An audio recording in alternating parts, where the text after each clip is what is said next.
উত্তর দিনাজপুরের হেমতাবাদে মঙ্গলবার সিআইটিইউ সারা ভারত কৃষক সভা ও সারা ভারত ক্ষেতমজুর ইউনিয়নের হেমতাবাদ ব্লক কমিটির উদ্যোগে 23 দফা দাবি নিয়ে বিক্ষোভ কর্মসূচি অনুষ্ঠিত হয়। পরে সংগঠনের প্রতিনিধিরা হেমতাবাদের সমষ্টি উন্নয়ন আধিকারিকের কাছে স্মারকলিপি জমা দেয়। দাবিগুলির মধ্যে ছিল নতুন শ্রম কোড প্রত্যাহার, ক্ষেতমজুরের দৈনিক মজুরি 700 টাকা নির্ধারণ, 100 দিনের কাজের অনিয়ম দূর করা, সারের কালোবাজারি বন্ধ এবং কৃষকদের হয়রানি বন্ধের দাবি। এছাড়াও লক্ষ্মীর ভান্ডার, আবাস যোজনা, রেশন, আয়ুষ্মান প্রকল্প সহ বিভিন্ন সরকারি পরিষেবা সঠিকভাবে সাধারণ মানুষের কাছে পৌঁছে দেওয়ার আবেদন জানানো হয়। আইসিডিএস ও মিড ডে মিল কর্মীদের ন্যূনতম মাসিক মজুরি 26,000 টাকা করার দাবিও তোলা হয়। স্থানীয় বিভিন্ন রাস্তা সংস্কার, গ্রাম সংসদ গঠন এবং পঞ্চায়েত সমিতির সভাপতি ও সহসভাপতি গঠনের দাবিও স্মারকলিপিতে উল্লেখ করা হয়েছে। সংগঠনগুলির দাবি সাধারণ মানুষের স্বার্থে প্রশাসন দ্রুত এই 23 দফা দাবি বাস্তবায়নে উদ্যোগ নিক।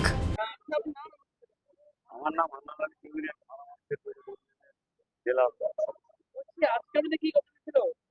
আমাদের আজকের কর্মসূচি হচ্ছে 22 দফা দাবির ভিত্তিতে হেমতাবাদ ব্লক বিডিওর কাছে হচ্ছে ডেপুটেশন। বিষয় ছিল মূলত হচ্ছে এসআইআর এ 35 লক্ষ লোকের নাম হচ্ছে ভোটার লিস্ট থেকে বাদ, তাদের নাম দ্রুত ভোটার লিস্টে তালিকাভুক্ত করতে হবে, এটা হচ্ছে প্রথম দাবি। দ্বিতীয় দাবি ছিল আমাদের অন্নপূর্ণা ভান্ডারের সমস্ত গরিব মানুষ যারা আছে, মহিলা যারা আছে, তাদেরকে হচ্ছে অন্নপূর্ণা ভান্ডারের টাকা দ্রুততার সঙ্গে দিতে হবে।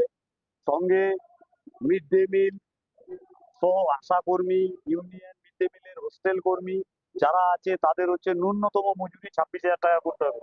এবং এই মিড ডে মিল কর্মীদের যে ভাতা নিয়ে টালবাহানা, তারা হচ্ছে সময়ের ভাতাটা সময়ে পায় না, সেই ভাতাটা যাতে সময়ের মধ্যে দেওয়া হয় তার যে দাবি। সারের কালোবাজারি বন্ধ, শ্রম কোড বাতিল সহ 22 দফা দাবির ভিত্তিতে আজকে হচ্ছে আমাদের এই ডেপুটেশন। আমরা এই ডেপুটেশন দিয়ে বিডিওকে বেরোলাম। বিডিও আমাদের দাবিগুলোর সঙ্গে ম্যাক্সিমাম দাবির সঙ্গে সহমত প্রদর্শন করেছেন এবং যে দাবিগুলো কেন্দ্রীয় স্তরের দাবি এবং রাজ্য স্তরের দাবি, সেই দাবিগুলো তারা হচ্ছে রাজ্যের কাছে পাঠাবে বলেছে। এইটুকু হচ্ছে আলোচনা। দাবি যদি আমাদের না মানা হয় তাহলে আগামী দিনে আমরা এর থেকেও বড় আন্দোলনে যাব। যেরকমটা আমরা আজকের কিছু দাবির এখানে আশ্বাস পেয়েছি, কিছু দাবি আমাদেরকে বললো তারা হচ্ছে রাজ্যে পাঠাবে, ফলে আমরা এই এসআইআর সহ যে বিষয়গুলো আছে আগামী 10ই আগস্ট আবার এই 4টি বামপন্থী সংগঠনের ডাকে জেল বড় আন্দোলন ডিএম অফিসে হবে, ডিএম কে ঘেরাও করা হবে। আমরা এর সদুত্তর যত দ্রুততার সঙ্গে না পাবো ধারাবাহিক আন্দোলন কর্মসূচির মধ্যে থাকবো এবং লাগাতার আন্দোলন কর্মসূচি এদের বিরুদ্ধে হবে যতক্ষণ পর্যন্ত আমাদের এই দাবিগুলোর সমাধান না হয়। আমাদের এই আজকের এই ডেপুটেশন কর্মসূচি মিছিল শুরু হয়েছে 2টার সময়। মিছিল করে আমরা হচ্ছে বিডিও অফিসে এসেছি। বিডিও অফিসে এসে আমরা বিডিওর সঙ্গে প্রায় 1 ঘন্টা ধরে আলোচনা করলাম আমাদের 22 দফা দাবি নিয়ে। তিনি আমাদের ম্যাক্সিমাম দাবির সঙ্গে সহমত প্রদর্শন করেছেন এবং ম্যাক্সিমাম দাবি যেগুলো ছিল যে হচ্ছে বিশেষ করে মিড ডে মিল থেকে শুরু করে কৃষক শ্রমিকের যে দাবি, সেই দাবিগুলো তারা হচ্ছে মান্যতা দিয়েছে এবং রাজ্যের কাছে পাঠাবে বলেছে যেন এই দাবিগুলোকে মান্যতা দেওয়া।